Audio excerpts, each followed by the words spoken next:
go to the subject. The subject given to me was introducing new products in export market.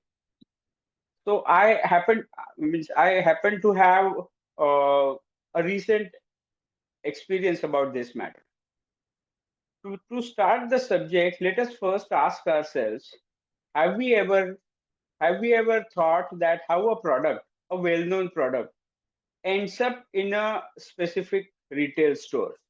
So if you walk into Walmarts of USA, Costco of USA, the Tesco's, the Aldi's, the Carrefour's, these kind of supermarkets of UK and Europe, and you happen to see well-known Indian brands showcasing their products, brands like ITC showcasing their products in these supermarkets. And do we think that how did these companies manage to place their products in such markets away from India, and how they are sustaining those? While doing so, did they face any challenges, and how they were able to actually overcome these challenges and start the business in those countries? What were the strategies they adopted? What were the steps they took to actually do that? If we actually understand this issue, then it will be helpful for us to our level also, to the SME level also, to follow their footsteps and introduce our newer products into uh, export markets.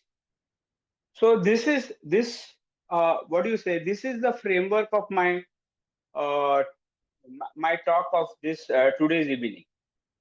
So in coming half, what I want to do is I want to discuss a case study. Rather, not let us not put it in a that word case study. Let us discuss our story when we introduced our Bedecker brand frozen foods into USA market. As you are aware that Bedecker is a brand name famous for its pickles, spices, chutneys. It is famous for many years now. The company was established in 1910. The spices production started in 1917, and pickles started in 1921. Our exports started in the decade 40s decade 1940s decade. So our exports are also now almost 80 years old. But it was mainly the pickles that was going abroad, not the other product. So in almost 25 odd countries, our Bedecker pickles are available. But after so many years in export, we were not able to introduce a significant product line or a significant product other than pickle in the export market. So in last 4 5 years, we did something, and we successfully introduced Bedecker frozen food in USA market at the moment. So this I would like to present this case to you. First, let us understand the product itself, because when I say frozen foods, it is a general term. So when we started selling Bedecker brand frozen foods, at that time, what were the products available in that category? Those were, when we say vegetarian products, those were mainly limited to frozen peas, frozen vegetables, then bite size, uh, cheese filled uh, munchies, that kind of thing, French fries, and similar products were available. Apart from that, there was a very large number of non-vegetarian products from MAFCO. I mean, MAFCO started the trend, but there were so many other companies. They had many non-vegetarian frozen food products. When we were trying to develop one product line which will be suitable for the changing needs of this developed India, because now the families are smaller, everybody is working, they don't have time, their eating habits are changing, kids do not want dal chawal sabzi roti every day. They want to have something else. So not only eating habit, all the habits are changing. So this under this changing scenario, we wanted to introduce something, some new product category. Finally decided that we want to go in for frozen food. So when we want to go in for frozen foods, there was already established brands selling certain products that I mentioned earlier. So we need to have some specialty, some niche where we can operate. So we had 4 generations of experience in selling Maharashtrian products. Let it be thalipit bhajadi, which is used for making thalipids at home. We sell so many traditional Indian products, as Madam Bhoite Madam mentioned that we have a chiuda masala. So we have experience in Maharashtrian product. We have uh, chutneys, different types of chutneys which go very well with products like batata vada and sabudana vada and other things. So we thought that let us concentrate on Maharashtrian frozen food and try to sell those items. And then we started doing R&D. So basically half of 2015 and first half of 2016 was dedicated to the R&D of frozen foods. There we standardized the products with the help of a consulting chef. So the test of the product was first standardized. Then we tried the different freezing techniques. So blast freezer, contact freezers, which product gets frozen faster, because that freezing time has to be as low as possible, as small as possible. Then we studied the reheating procedure, which products can be reheated by using microwave, which needs reheating by frying, which needs steaming. So everything was standardized, SOPs written, and then we were ready with the products. And these products we introduced in 2016. To name a few, we have products like kande pohe, upma, sabudana khichdi, sabudana vada, Kothimbir vadi, thalipit, these kind of Maharashtrian products we started selling. The flagship product being the ukdiche modak. So every Maharashtrian household, they they have this ukdiche modak for Ganesh festival. तो गणपतीला नैवेद्य दाखवण्यासाठी दुसरी कुठलीही वस्तू वापरली जात नाही. ओनली उकडीचे modak is required. So along with this ukdiche modak, we introduced around 20 different products in Mumbai market. But in the initial stages, that is in 2016, our for that matter till today in domestic market, our main market segment is B2B or Horeca segment, hotel, restaurant, and caterers. We are selling our product to this market for last so many years. Almost all 5-star hotels and very big restaurants, they do carry our products. Means all 5-star hotels keep our modaks on their buffet menus. So this is the product I wanted to take it to the export markets, to the USA market mainly. I'll tell you how it happened. Now, when we say that I want to take it, first of all, when we want to introduce some product into some market, we have to understand whether there is any opportunity to sell that product in that particular market. We have to understand that. If there is an opportunity, then only the business can happen. If there is no opportunity, there are no takers over there, then you will not be able to sell the product. So let us come to the part of we understanding the opportunity of USA market. So the story is like this. I'll tell you the story in 2 parts. The first part happened way back in 2007. So 10 years before we started making frozen foods. So in 2007, what happened that I'll tell you. In USA, there are 50 different states. And in these 50 different states, you will find um, Indians residing in each and every of the state everywhere. Even all Maharashtrian people also residing in each state. So what happens, Maharashtrian people being social animal, they come together and do some activities in their state, and they form a mandal called which is called as Maharashtra Mandal of that particular state, and they organize their Ganesh Utsav Mandal, they organize their um, Diwali festival, and so many other things. And so there are 50 odd mandals in USA, Maharashtra mandals. And then there is one apex body, apex governing body sort of thing, which is called as Bruhan Maharashtra Mandal. Bruhan is larger, the larger Maharashtra Mandal of USA, which controls the activities of these smaller state-wise Maharashtra Mandal. They call it BMM, Bruhan Maharashtra Mandal. The short form is BMM.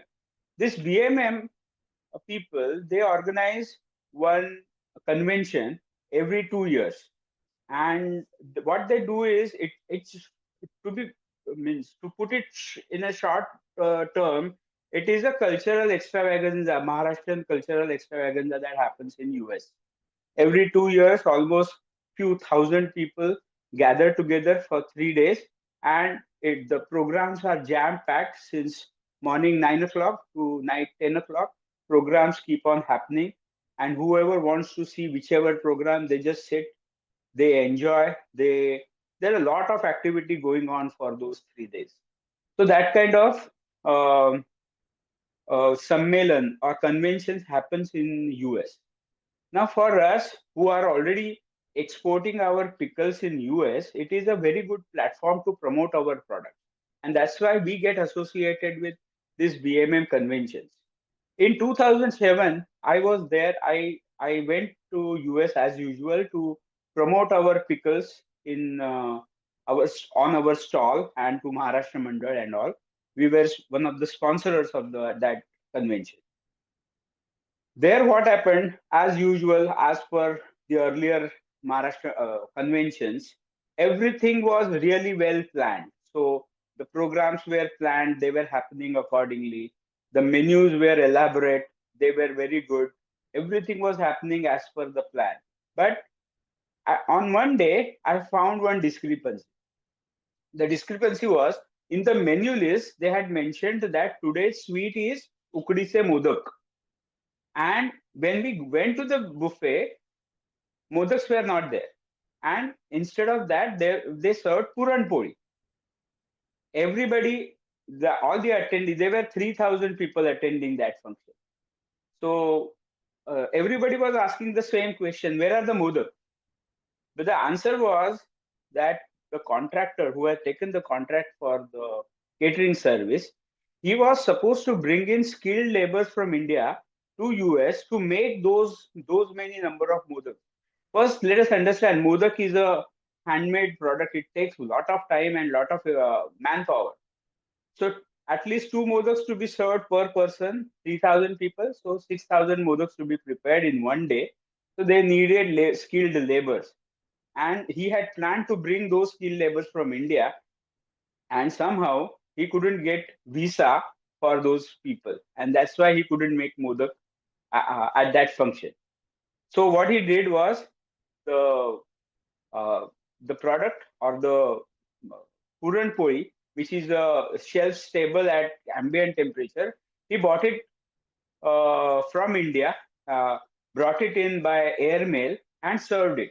Everybody was everybody understood the problem. There is no skilled labor available, and Puran Poli was also good, so everybody was happy. Instead of Ukdi Modak, we got Puran Poli. That's okay. That particular incident remained in my mind, but at that time, I was not able to do means I was not in a position to do anything about this problem. To be frankly, to put it frankly, it was not an opportunity for me to introduce that product because I had no know-how to overcome that. In 2007, it was just a what do you say experience that I had, that people in USA wants ukdi se modak.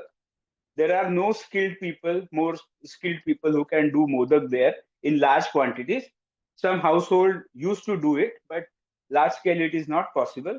So that was the information I gathered in 2007. And days passed. I also forgot about what happened, and everything was going on smoothly. Then let us come to the second part of the story. As I told you earlier, in 2016, we started selling frozen foods. Then in 2017,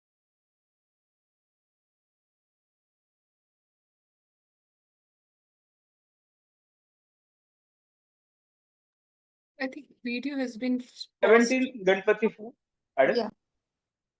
Yes, Yeah, sorry, it's we working. lost you in between, but now it's back. Okay. Briefly, we lost you. Uh, Go ahead, sir. yeah, there was some Wi-Fi problem, but it is solved. So we introduced Ukdi Se Modak in domestic market in Ganpati festival of 2017. So we were successful in uh, handling the little larger quantities of say around 25,000 modaks in the first year, and we were quite happy about it. And when this was going on, when this Ganpati festival of 2017 was over, that time it struck me that, array, 10 years ago, those people in USA, they wanted ukdi se modak and they couldn't get it. Now what I have is I have a product. I can make it. I can pre-make it. So early, about a month early or 2 months early, I can prepare it. I can freeze it. I can pack it in required packaging. I can transport it in a reefer environment or a cold chain environment. Then I can reheat it without requiring any skilled labor, and I can serve so many people easily. So then I felt that, boss, I have some opportunity of selling this particular product in US market. So this is how it that opportunity stuck us, that I can do it. I felt that this it is possible to supply this product to USA and get it. It means, what do you say? Uh, Along with Ukdi Se Modak, we can introduce so many other products into, and we'll start the whole new product line in US.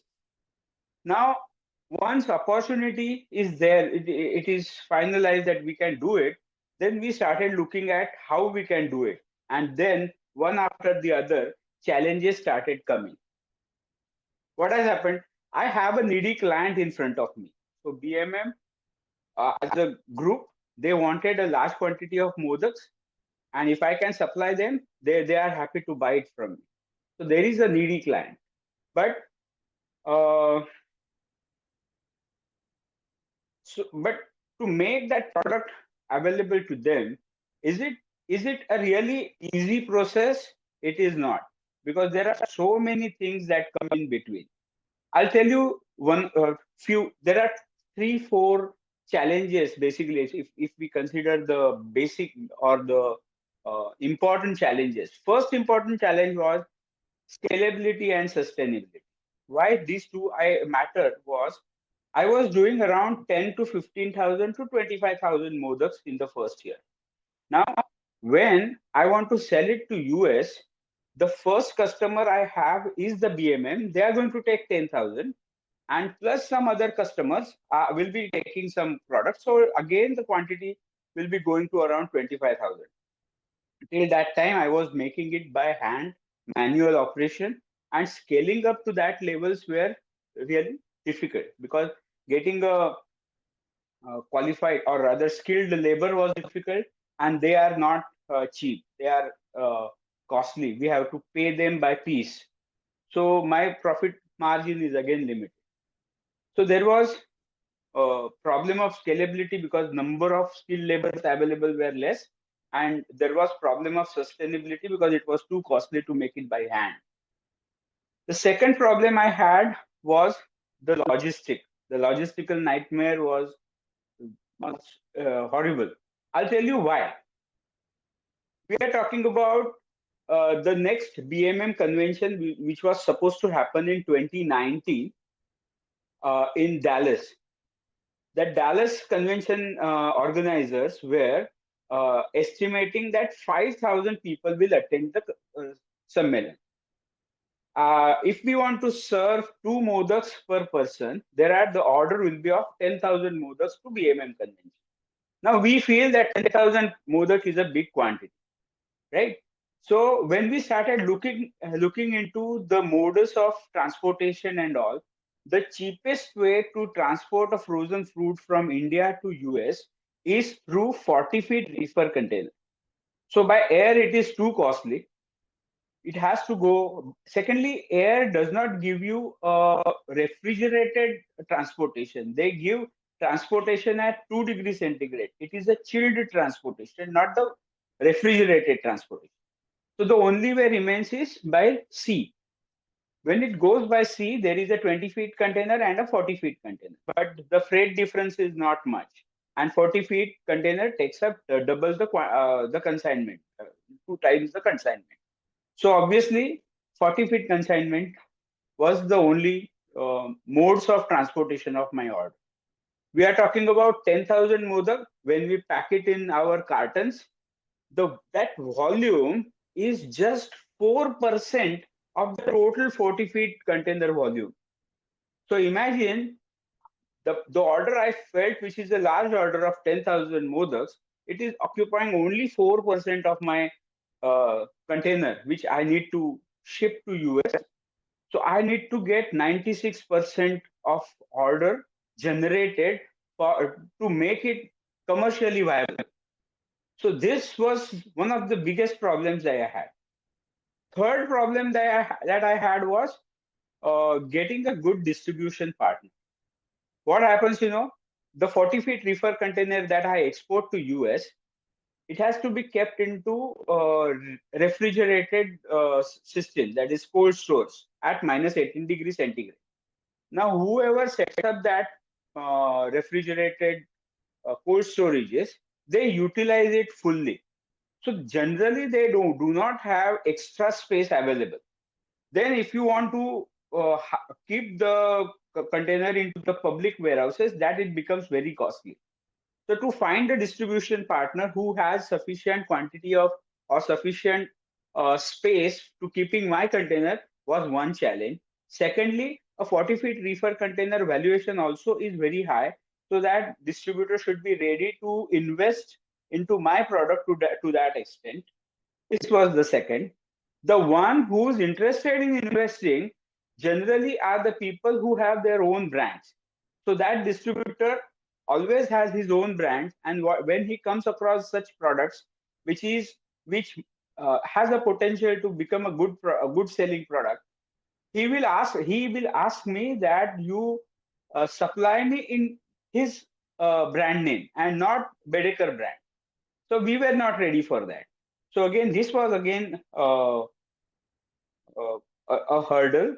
And lastly, as I said, Modak was not going to occupy the entire container. So we have to put in other products. For those other products, I do not have orders from BMM. So I have to sell it to the other customers. So I have to find some continuing customers. So that was the challenge. And the last challenge was when I opened up this matter to BMM organizers, Sammelan organizers, they were cautious. What they said was, we feel it is difficult to serve such a delicate item to 5,000 people. Who's going to take responsibility of 10,000 modak being served at a particular time? How it is possible? So they were little, what do you say, cautious and not giving green signal easily. So these are the 4 basic challenges that I faced when I started discussing about introducing this product. When it happened, just after the Ganesh Festival of 2017. So then I started approaching people, and I found out that I'm again coming to the dead end. So then I started addressing one issue at a time, and let us see how we approached it. first comes the scalability and sustainability. The only way to come out of it was the modak should be manufactured by machine, and we were not actually ready with the idea how to do it and whether it will be possible. We were not pretty sure about it. I'll give you the name also because I have friends everywhere in all our food industry everywhere in Maharashtra. So I was talking to many people who are really friendly with me. One of my friends, who's a very big businessman, he has a very big ice cream brand. He told me that if you are not able to make it by machine, you just stop that product. If you are not sure you will be able to find a good machine for this product, you stop that product. Don't sell it, because it will start selling and the scalability will be an issue to you. But when I went to Pune with this product, I gave samples to Mr. Chitle from Chitle Bandhu Mithai Wale. He liked my product very well. He gave me a piece of advice without I asking him. He said, "You have to do it by machine. Don't keep on doing it by hand."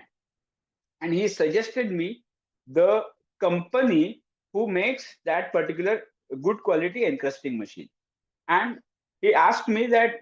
I said, I know about encrusting machine, but I'm not sure whether which company or rather what origin should it be a Chinese machine, should it be a Japanese machine, what machine should I use? So I'm not sure about that. So he guided me and he said, I'm already using these machines for some other products and these are good machines. So accordingly we bought that machine from Japan. It is an encrusting machine, and now we shifted all our operations or all our productions on the machine. Currently, we are manufacturing one ukdicha modak every 3 seconds. So in a day, around 10,500 modaks are produced every day. So that is how we were able to scale up. Now for operating that machine, you don't need a skilled labor. For operation, the operator, there is only one skilled operator required. Rest all 10 people working around that machine are all unskilled labor. So this is how I address that scalability issue. The second I approached was the cautious approach of that BMM Sammelan organizer. I kept a rapport with them. I said, see, this is the problem the earlier BMM faced. They wanted to keep modak and they couldn't because non-availability of skilled labor. I'm here, I'm telling you, I can bring in frozen modak over there. I can work with your caterer. I will teach him how to, reheat properly and serve it. So they said, देखते हैं बघूया कसं होईल वगैरे वगैरे. Then what I did was I talked to one of my distributors who was importing his own brand frozen foods into US, and I supplied about 100 cartons to that fellow and said, these are all samples. I want to distribute it in US. You just keep it in your store. I'll come there and I'll distribute. So that's how I made my product available in US first. So it was free sample given. Then I went to US. I met all these people, BMM convention people, and I showed them the samples. What I did was, me and my wife used to go to these people, meet these people, and I had a thermocol box where I used to keep all the samples. Then I had a air fryer in which I used to refry potato vada, sabudana vada, kothimir vadi, kanda bhaji, those kind of things. And I had a momo steamer where I used to reheat the modak and show it to people. So when I was talking to them, my wife used to make all this thing and we used to give samples. And those people, the BMM organizers, liked it very much. They said, we are ready now. We are satisfied that you can make it. But you have to convince our caterer to do that. So they actually placed the ball in my court that I have to convince that fellow. So I went to that caterer, again showed him all the demo, and he said, now this is to be scaled up, 10,000 modaks to be reheated by steam. So what kind of machines are available at convention center? So there were rational combi ovens available, 20 tray combi oven was available. So we said, okay, let us work on that. Then what was the setting required for that combi oven to reheat modak? So we were already supplying to Taj hotels, which were using combi ovens to reheat. So I got the settings, everything we tried. And it was, the caterer also said, okay, we'll do it. So this was the second problem of cautious approach of BMM was overcome, and they gave a order of 10,000 modaks. We will buy 10,000 modaks from you. Then the third problem was getting a distributor partner. So we had existing 3 distributors in USA. So because they were all selling our pickles and spices and chutneys and so many other things. One of the distributor did not have the cold store facility, so he was ruled out. The other 2 had cold store facility. Uh, Here I got lucky a bit. So what happened? One distributor had recently, what do you say, not expanded his store cold store facility. So he had some extra space and he was looking for newer product or product lines, or he wanted to introduce his own new products into frozen food products. So when I approached, the first thing he said was, I liked the idea of modaks, so please supply it in my own brand. So again, I came to that problem. Then I convinced him that no, this is a niche product. I do not want to give it in your brand because your brand is more synonymous towards South Indian people, and my product is a Maharashtrian, typically Maharashtrian product addressed to Maharashtrian people, and our brand is better suitable to promote this kind of product. So I tried to convince him, and he said, okay. So this is how the third problem was overcome. So one, I got lucky, and then because of my uh, repetitive arguments with him that our brand is better to deal with this product, it became successful and we overcome that problem. The third problem again was, though my distributor was ready, I did not have the enough order or rather in my hand. So if distributor will buy it from me, he will invest, and if he is not able to sell that product, then what? He'll not give me repeat order, and that will be a troublesome issue again. So because as I said, the BMM order was only 4% of the entire 40 feet container. So what I did was, while I was in US, I started going around and meeting people. So I met Patel Brothers, who owns around 65 retail outlets in USA. So I met his owner, showed him the demo again, and we negotiated price. He wanted the product in his own brand. I said, no, this is my distributor. He is getting Bedecker frozen food into market. You have to buy from him. I have to convince this again to him. But he liked the idea of selling modaks. And he told me that, okay, and I told him, you are a big person for me. If you give me a substantial order, I'll be able to bring in Bedecker brand frozen food. So he said, okay, I'll buy 20% of whatever quantity of whatever product in frozen line you export to US. I'll buy 20% of it. So you have to just inform me. I have sent 400 cases of modak. I'll buy 80 cases out of it. So that was the understanding. So with one party. So accordingly, I met around 4 to 5 people who had multiple retail stores, and I got substantial order from them. Then I met various Maharashtra mandals. I couldn't meet them personally. I talked to them on telephone, supplied them with the samples, and got their order. To give you an example, Connecticut Maharashtra Mandal, Boston Maharashtra Mandal, Rochester Maharashtra Mandal, Dallas, Houston, Austin, and Bay Area Maharashtra Mandal. So these were the mandals who gave me the first Modak order. And the Modak orders for their Ganesh festival. So they needed something, some 1,000, 1,500, that one. So when I put a total to it, it was about 40% of the total container.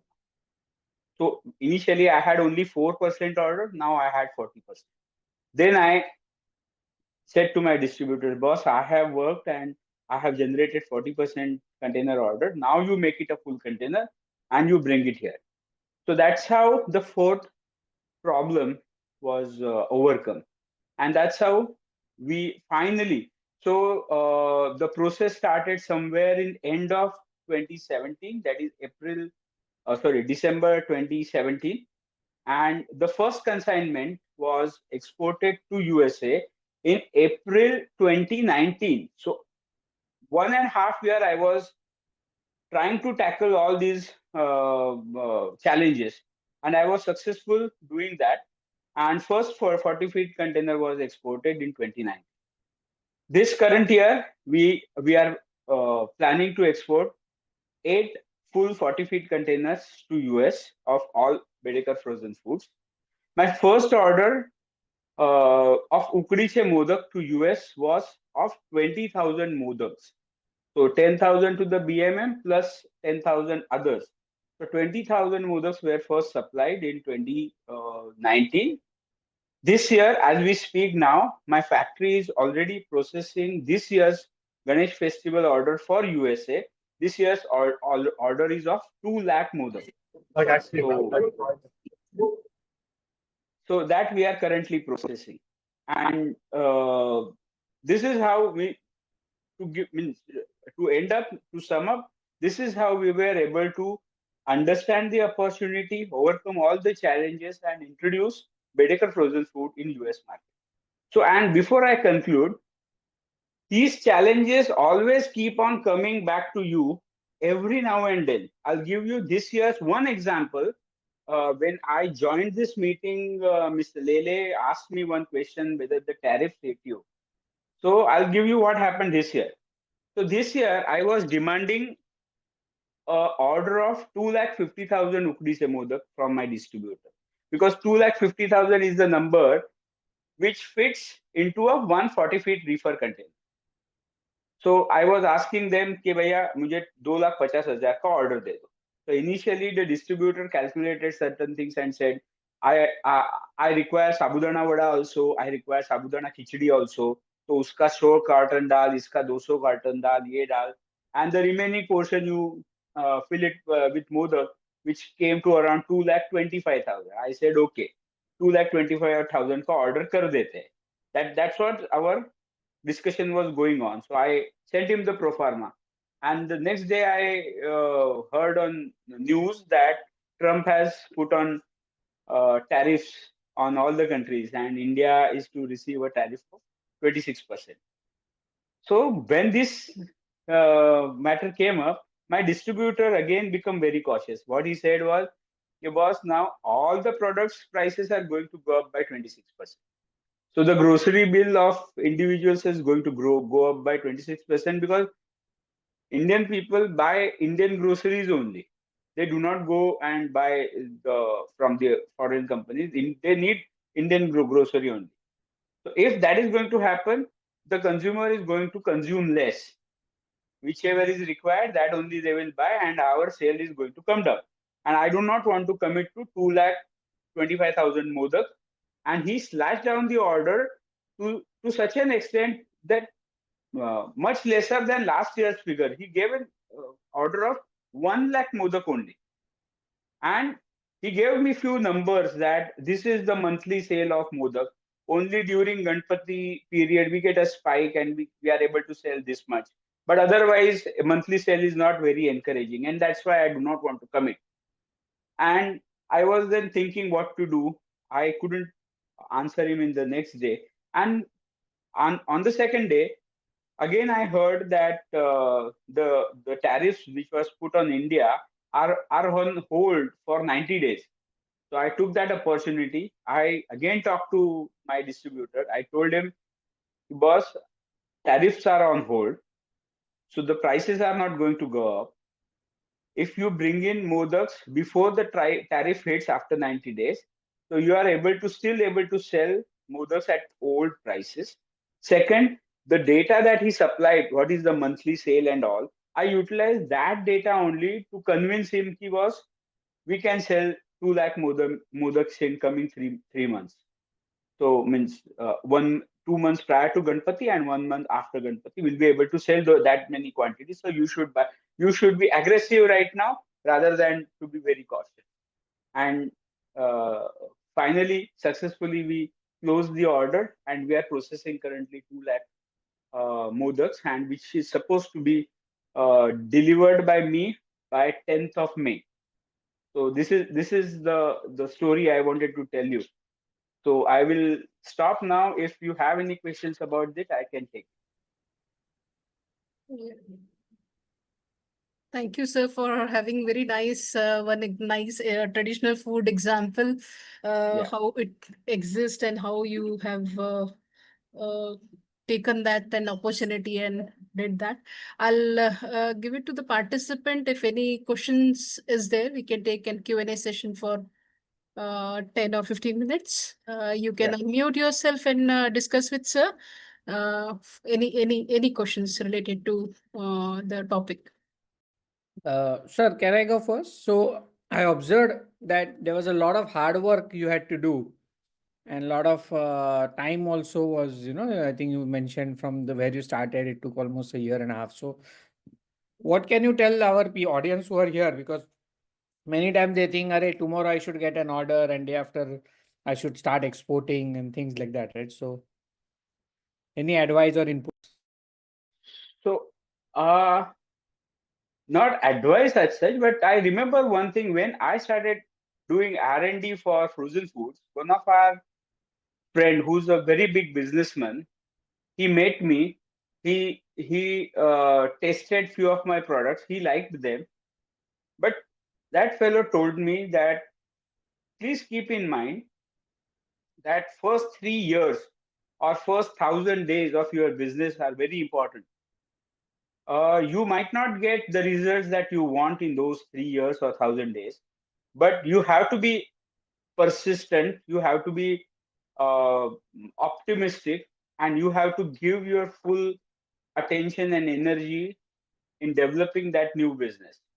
Only after first 3 years, you will start to see lasting growth in the business. And after that, if you don't see future in that business, then you can take decision and stop that. But first 3 years are the critical. So it is not easy, or it is not like you switch on the button and light starts. It doesn't happen in the business. You have to be persistent for longer period to get result. Okay. And you took US as a case study, but what about Europe and Middle East? I'm sure you're supplying there as well. So what happens, there are opportunities, there are challenges. Wherever we are able to tackle the challenges in total, we are able to start the business. Now in UK, we have our own distributor in USA, Canada, Australia, and UK. So in the other three countries, I face similar challenges, but I'm still not able to overcome those challenges. To give you an example, my distributor in UK doesn't have a cold store facility, and he doesn't want to invest in that also. So secondly, in all these, UK has very large population, that is true. But in Canada, in Australia, Indian population and Maharashtrian population is not that much, so that I'll get that much consumption. US is a very big, US has very big Indian diaspora. So there are so many consumers there. They are willing to taste batata vada, kothimbir vadi, that kind of thing. But in Australia, the number of shops, I told you, we are present in almost 1,300 retail stores in USA. My frozen foods are available in 1,300 retail stores. Now my reach in Australia is around 150 retail stores. So in 150 stores, I will not be able to sell 140-feet container in 3 months' time or 1 month's time. So whatever. It will take around 8, 9, 10 months.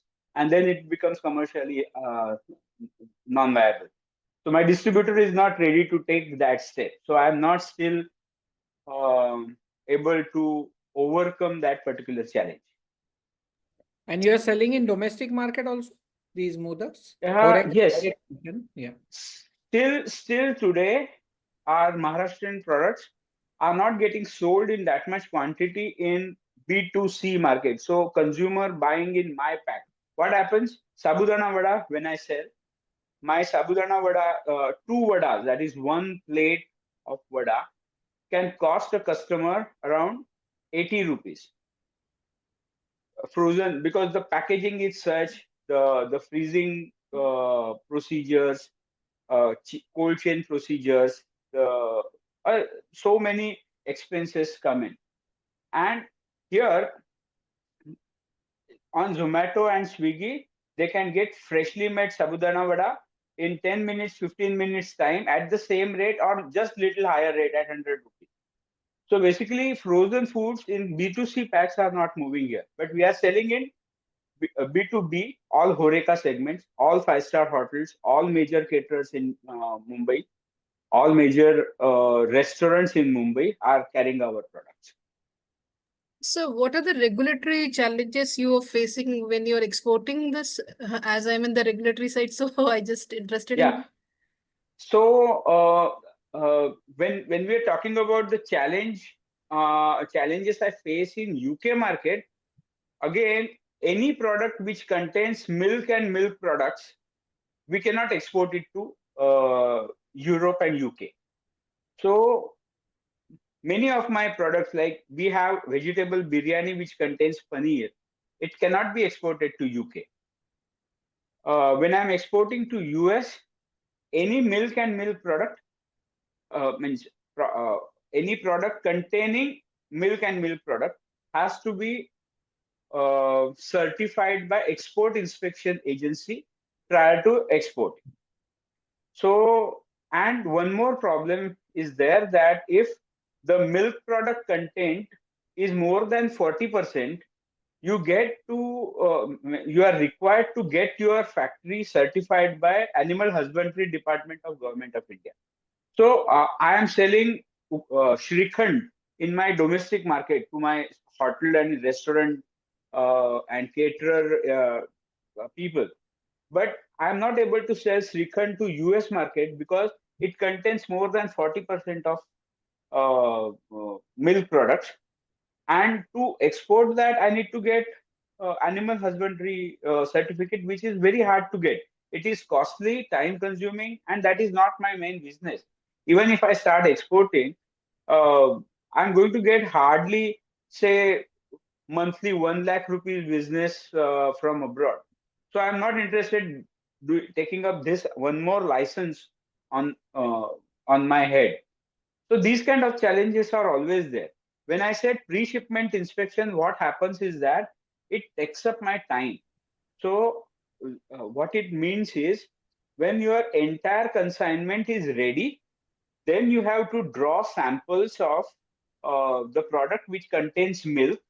Those samples are then given to notified laboratories, notified by export inspection agency.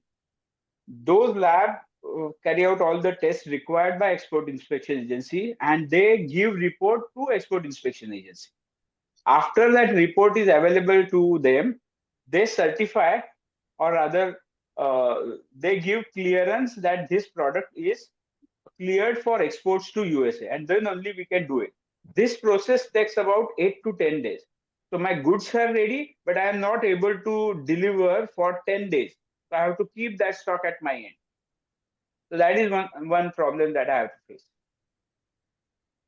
Thank you, sir. Sir, good evening, sir. Myself, Amrendra. What type Yes. of customer complaints you experienced and how you overcome these complaints as far as the Uh, Modak is concerned?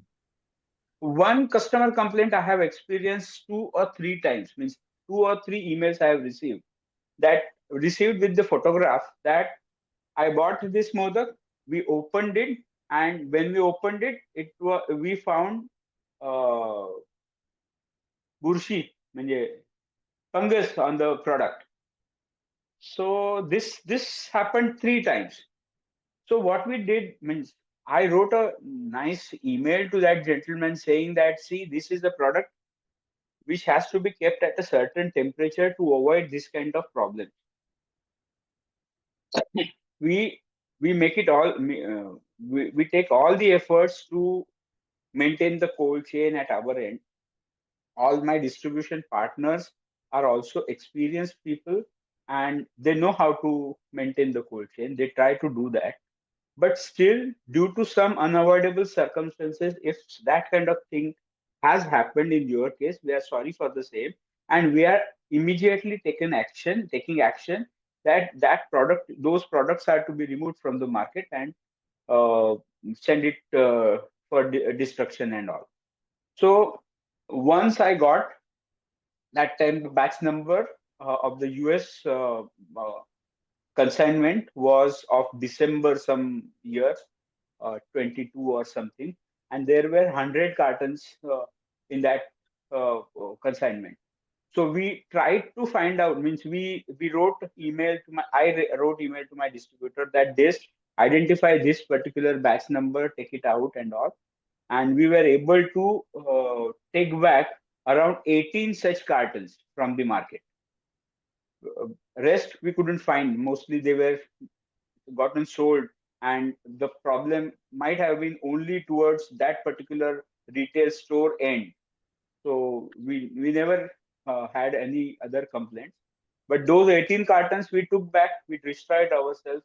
I gave all the reimbursement to my distributor. That's how we managed that. Apart from this particular thing, I have not faced any problem.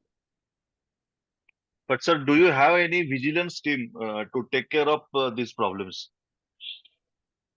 Frankly speaking, there in US, I can't see what happens. In US, the regulatory system is so functioning, means so nicely functioning, that at any point of time they can visit and do the audit of their firm. So at my distributor's point, the cold chain facilities are fantastic. All have that electronic log with them. So on their computer screen, they always get the cold store readings, how it is, whether the -18 temperature is maintained or not. When they deliver, the retail stores are also such educated people that before taking the delivery, they insert their thermometer into the cold van which has come to deliver the goods. There is the pinhole through which they insert their thermometer, check the temperature inside the cold van. If it is below -15 degrees centigrade or -18 degrees, then only take the delivery. So generally, all the people within that cold chain, they know how to function, and they generally function like that. No, I'm talking about transportation, right from leaving India to reach US. That Yeah, transportation time. that's what I said. They have electronic logbooks, Achha. means data log systems. It is like a USB thing which is kept inside the container, which remits Wi-Fi data, or after the delivery, you can take out that particular unit, insert in your computer, and see whether the cold chain was completely maintained or not. So that kind of operations always happen. The But shipping will you able to shipping company always has a what do they call the term, the inspector or something. There is a term that he keeps that log, and he gives us a report that your container is maintained at such and such temperature. But at your end, is it possible for you to check the temperature? That is GPS At my system. end, yes. Yeah. The same systems are in place in my factory also. Okay. Good afternoon, Thank sir. I am Atul. Thanks for all information you have given and shared your struggle to sell this modak, traditional or Indian product. Just curious, have you explored our other product like Puran Poli or Paratha? Because I heard that you are having Incrustor, so obviously those can be made, and US is big market, and also our curries, gravies. Thank you. Curries and gravies we have not tried. We are already selling fulka roti.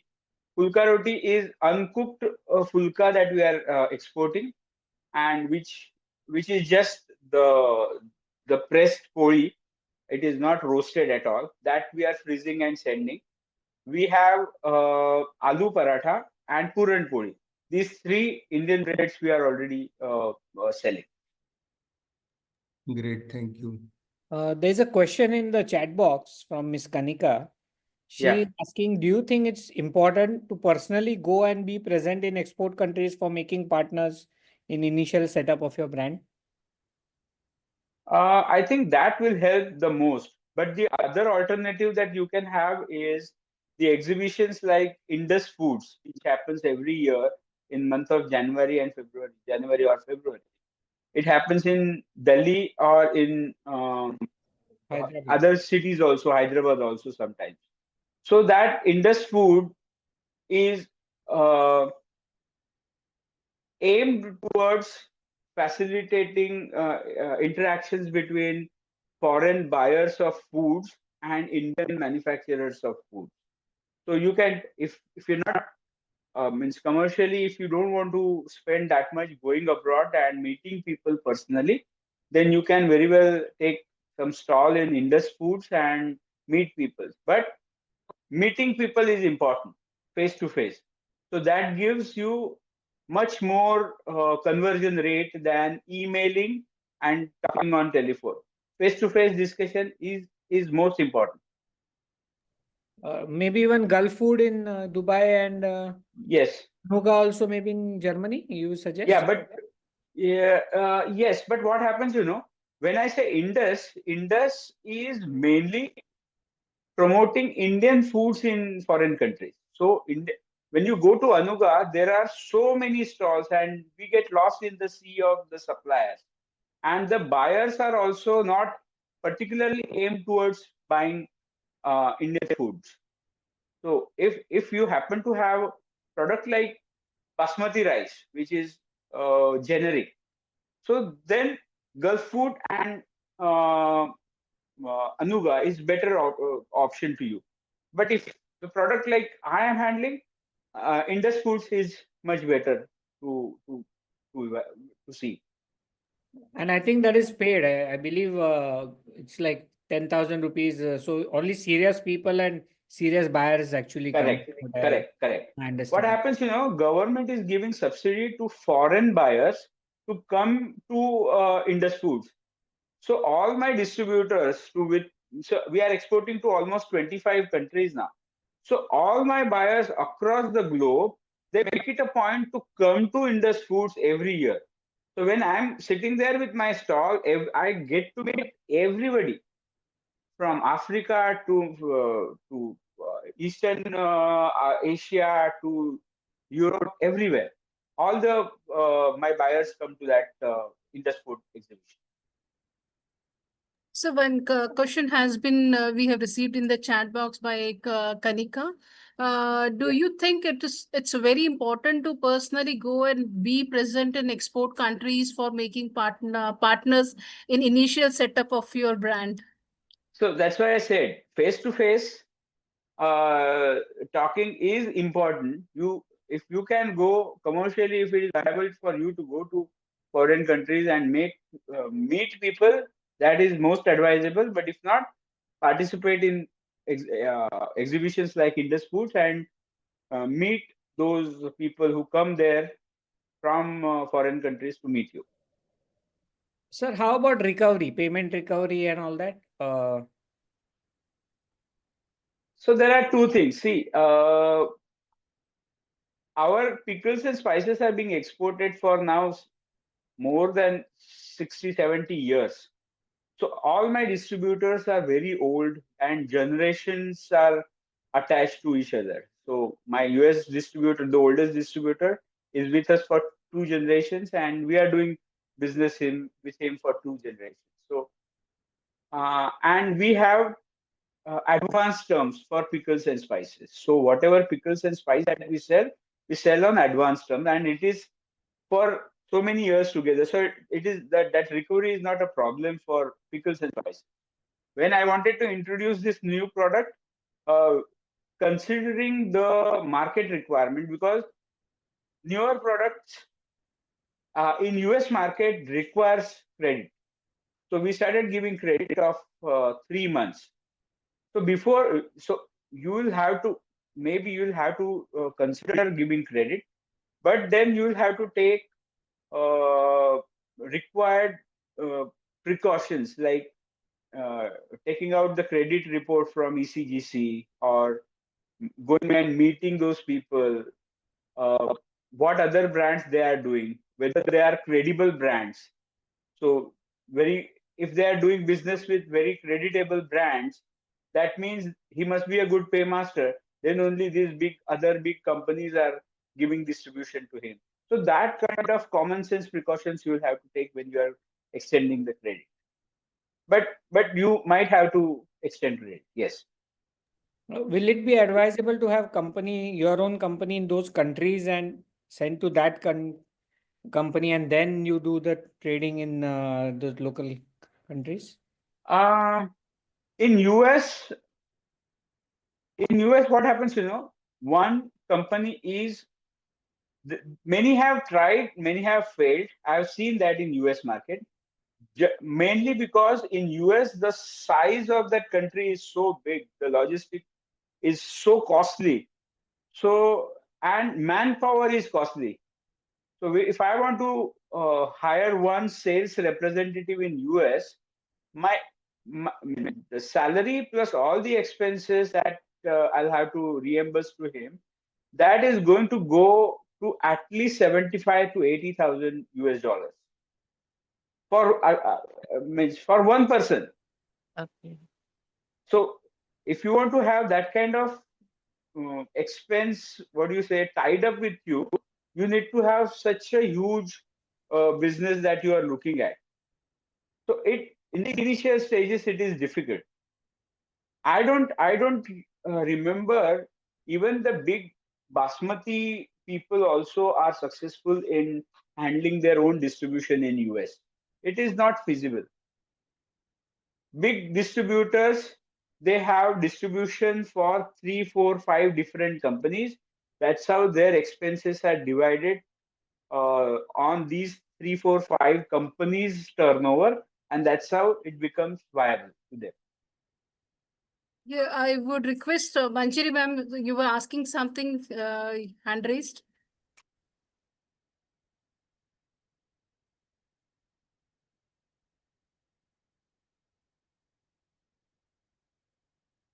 Meanwhile, I'll take from the chat box. How do you get connected to the distributor people organization who help to facilitate the export in other countries? Is there some community group? I think you have answered to the The best place is Indus Foods. Indus Foods is a expo which happens every Jan-Feb in Delhi. Just you can find more information about Indus Food on website, and that is one of the best places to be. Mr. Shekhar is asking, will you be interested developing products with other manufacturer under their license? Frankly speaking, I have not still considered this option. Last month, I met one gentleman who is having one very interesting product, which he wants to introduce in US. He's in frozen food, which he wants to introduce in US in his own brand. But again, he has only one product. He is facing the same problem. Volumes are not going to go to 40 feet container. Then he wants to join hand with me, and he wants to send it through my container, those things. So it is still under consideration, but I'm not sure whether I'll be able to do that or not. I'm not sure about it. Thank you, sir. Yeah. I hope we have taken all the questions. Manjari ma'am, I think she's not available. She raised hand, but she's not available now. Yeah. Nilesh sir, with your permission, can we end up the session or? Yeah, but I think Anjali Boyte madam was saying something. I think she's. Yeah. Hello, am I audible? Yes, Yeah. Yes, ma'am. Yeah, I have one question for you, sir. Last question, Mike. What kind of advice you would like to give to the young entrepreneurs who would like to set up their own business in the food and would like to export their products into the foreign countries? What is going to be a good kind of initiatives for them, and what kind of path actually they have to, choose or look after those milestones? The first and foremost is that you should uh, stick to the quality statement of your product. The quality has to be good. Not only good, it has to be the best. You should be able to deliver the very good product consistently. That is the first requirement. And as I said, some of my friends told me that first 3 years are always a struggle years, and you have to keep faith in yourself and your products and keep on going after that product for at least 3 years to be successful. It is not like switching on the a bulb by pressing a button. The business starts to flow slowly, and then it increases. In my frozen food scenario also, we started selling in domestic market somewhere in 2016. The end of 2016, we started selling, and my first export order came in 2019 April. So it has been a journey for me also to introduce my frozen food products into US. So you have to be patient and working to overcome all the challenges that you face in your business. We have one last question we will take from Healthy Foods. Can we have group of startups who can come together with their respective products, combine and export in 40-feet container so that everyone can grow together? They're talking about something association or something like that with the mostly. So for that, you'll need to catch hold of people who are called as merchant exporters. So they are merchant exporter. You can call them consolidator, something like that. So those people are the facilitators for the foreign buyers. What happens, there is a foreign buyer who has suppose 10, 15 stores of his own, and he wants to buy products for his own stores. But when he gives order to different small manufacturers, they are not able to supply him in one container load basis, and then when they send LCL cargoes, that becomes costlier and troublesome, and to maintain those many shipments coming in, documentation, all that, so it's troublesome. So they appoint a merchant exporter or a consolidator over here. That fellow takes his orders, forwards it to the different people, collect all the goods, consolidate, make one full container and export. So there are so many merchant exporters in the market. You have to approach them, and so that is another good way to start, because these merchant exporters have ready-made market, so their customers are already set. So if your product has potential and that consolidator or merchant exporter handles that product, he can take you to many people. So a good, and they have specific areas. Suppose one merchant exporter who may be very good in African market, but his reach is not that great in Europe. Some are very good in Europe, some are very good in Australia, New Zealand, and Southeast Asian countries. So that kind you can find out these people from government organizations like APIDA, Spices Board. You'll get their information from these places. Yeah. Thank you, sir. On behalf of AFST Pune chapter, I'm Varsha Khatke, Secretary of Pune chapter.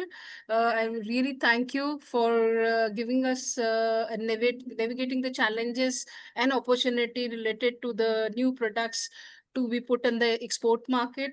And very nicely you have explained how the modak, a traditional food of Maharashtra, the struggling of that, how it was practically the challenges faced and how it is there, and how really the FBOs needs to see how to face that and how what the struggles will be coming in and how it is. And you have incited and taken all the areas from the merchant exports and the associations who can help it out, and with the regulatory challenges and the economical and the recovery part, how recovery, I think it is a very big challenge for getting the people are very much hesitate to come in the export business because we don't know other side Right. of a country how they will be giving. That is the, I think Nilesh sir has taken very nicely that question with you. So that is the challenge, that people are not coming for the export business and all. Yes. So that insight you have taken, I'll really thank you from the FST Pune chapter and CFMB and MIT University for conducting. And this is the first we have done from the FST Pune chapter. But later on, we see you forward with the CSMB that we have more such sessions coming in Yeah. so that we can give an insight and grow the business of Indian food industry. Let everyone Actually, grow. when I Yeah. approached to Nilesh Lele sir with this thought, immediately he said it is a very good idea and we can together promote this awareness among all the food technology students. It would going to be a very great opportunity for us. And when I heard we are going to have you, Ajit Bedekar sir, as a first speaker of this series, it was a very motivational for us. And it is someone has very rightly said challenges are gifts that force us to always search for a new center of gravity, but don't fight them and just find a new way to stand. And that is what throughout your speech, sir, I experienced the way you have done the struggle, and you have presented it as a very good case study for us with your own experiences you have shared and touched upon this topic. So it was a very wonderful session. Thank you so much. Thank you, thank you, sir. I think Dr. Prakash sir wants to speak something. I'll give it to Prakash sir. Sir, with you, sir. Yeah, it was a wonderful reputation for me because all the time I Thank was you. tracking your business. Yeah. And that's what I could know all those things, but from your mouth, I could hear it today. It was Yeah. wonderful. Yeah. Thank you very much. Thank you. Thanks to Nilesh also. And still I'm continuing it because I started at my home and now I'm outside, but still I'm continuing. Thank you very much. Thank you. Thank you, Dr. Thank you, Pandey. thank you, sir.